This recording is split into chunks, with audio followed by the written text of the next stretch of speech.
Good evening and welcome to Poland Daily. I'm Nicholas Richardson and this is the news. The Polish Senate has started to debate amendments to the law on the structure of the Common Courts and the Supreme Court. Senator Bogdan Penk introduced the amendments on behalf of the Law and Justice Parliamentary Club. He urged senators to vote in favour of the bill, but the senatorial committees oppose it and support rejecting the bill. The controversial amendments deal with the disciplining of judges for their potential criminal actions outside the courts, prompting opposition to call them pejoratively muzzle laws. All the representatives, in particular from Germany and from France, and those were the countries referred to in the arguments by the Ministry of Justice, reported specifically that there was no case like that in those countries. In addition, the judges in those countries are being disciplined for gross violations of their immunity in terms of breaking of the law. This is the fundamental wrong, and in particular there was no disciplinary action if the verdict is being served according to the merits of the case. In accordance with the European treaties, all matters regarding the court system and the regulations about judges are reserved to the jurisdiction of the member states themselves. In the EU treaty there is no such thing as one uniform European model of the judicial system. Because we do not have such a model, there is flexibility in the details of forming the judiciary, according to the local will of the voters of each member country. And this is the spirit of that proposed bill. In fact, this is the spirit of the previous bills on the judicial reform voted on during the previous term of the parliament. We have an indispensable right to have our Polish model of the judiciary. We have a right to our Polish disciplinary accountability for the judges. Minister of Justice Zbigniew Ziobro appeared before the Senate today to defend the amendments to the Common Courts Bill currently being considered by the Senate. Ziobro said the changes proposed by the Law and Justice government are an expression of respect for the democratic state of law and address the issue of the Polish judiciary, which has increasingly become a state within a state. It's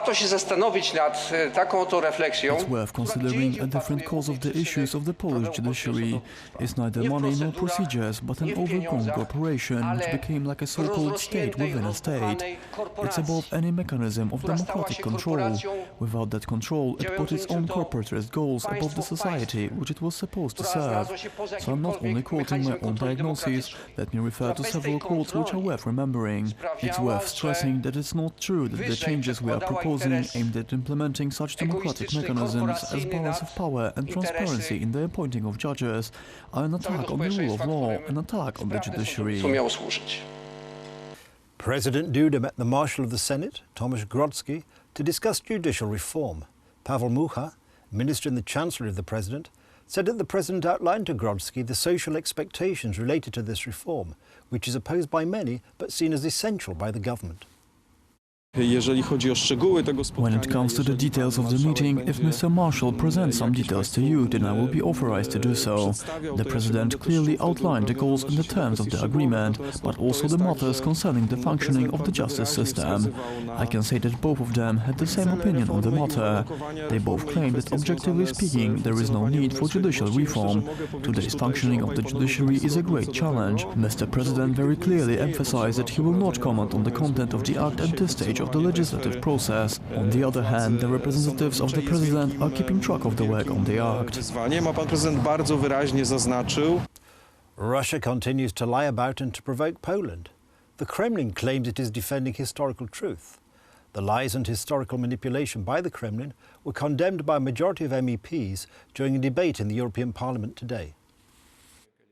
Leonid Słucki, chairman of the Duma Foreign Affairs Committee, said in an interview with the TASS agency that Russia wants to submit a draft resolution to the Council of Europe condemning Poland for attempting to fake historical truth. Our role is consistently to convey the truth to those who are not aware of what is happening today in Warsaw.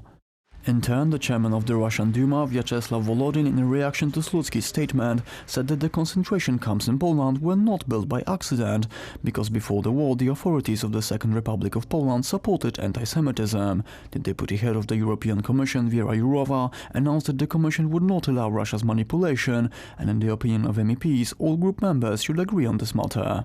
Polish diplomacy must react as soon as possible, and all parties should clearly oppose and speak with one voice. First of all, Poland should stop taking coal from Russia.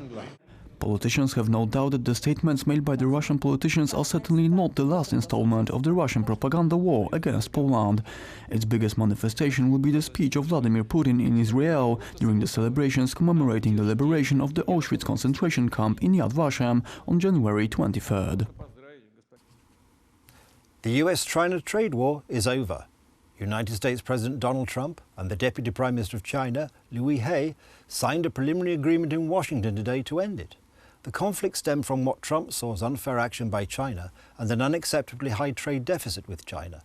It was significant for international trade, as the United States and China are the world's two largest economies. That's the news. Thank you for watching. Stay with us for the weather, Poland Daily Business and more programmes. But from me, it's have a good night and a better tomorrow.